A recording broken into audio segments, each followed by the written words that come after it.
எண்ணும் எழுத்தும்.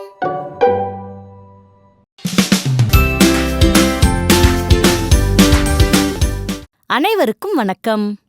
கட்டகம் 5 காலம் மற்றும் பின்னங்கள் பகுதி 2.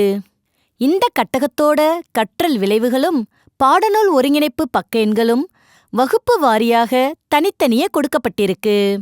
செயல்பாடு 1. வாரங்களும் நாட்களும். நுழையும் முன் மாணவர்களிடம் பள்ளிக்கு வருகை புரியும் நாட்கள் மற்றும் விடுமுறை நாட்கள் குறித்து கேள்விகளை கேட்டு கலந்துரையாடும் விதமா நுழையும் முன் பகுதியானது அமைக்கப்பட்டிருக்கு. கருத்துருவாக்கத் தருணம். 4ஆம் வகுப்பு மாணவர்களுக்கு மாத நாட்காட்டியின் 12 மாதங்களுக்குரிய தாள்களை வட்டத்திற்குள் தனித்தனியாக வைத்து அவர்களை வட்டத்தைச் சுற்றி ஓடச் செய்து ஒரு தாளினை எடுக்கச் செய்யணும். பிறகு அம்மாதத்திற்கு உரிய 1ஆம் தேதி முதல் இறுதி நாள் வரை 7 நாட்கள் கொண்ட தொகுப்புகளாகப் பிரிக்கச் செய்து வாரங்களையும் தொகுப்பில் வராத நாட்களை எண்ணச் செய்து நாட்களையும் தெரிந்து கொள்ளும் விதமாக கருத்துருவாக்கத் தருணம் பகுதியானது அமைக்கப்பட்டிருக்கு. கற்றலின் தருணம். ஜனவரி முதல் டிசம்பர் வரையிலான வாரங்களையும் நாட்களையும் பட்டியலிட்டு அதன் மொத்த எண்ணிக்கையை கண்டறியச் செய்யணும்.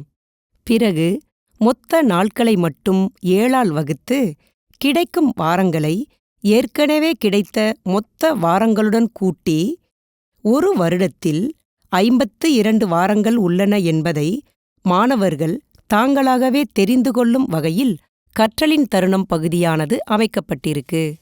ஓரின பின்னங்களில் கூட்டல் மற்றும் கழித்தல்.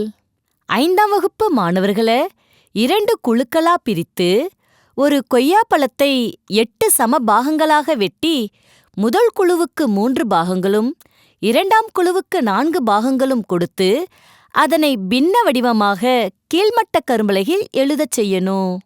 பிறகு மாணவர்களிடம் கலந்துரையாடி 2 குழுவினரிடமும் கொடுத்த மொத்த பாகங்களின் பின்ன வடிவத்தை கூறச் செய்யணும்.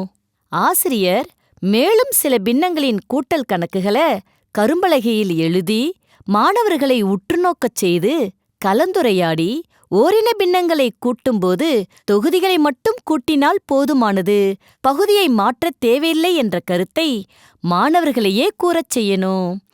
இதே வழிமுறையை பின்பற்றி பின்னங்களின் கழித்தலையும் அறிமுகம் செய்யணும். நன்றி.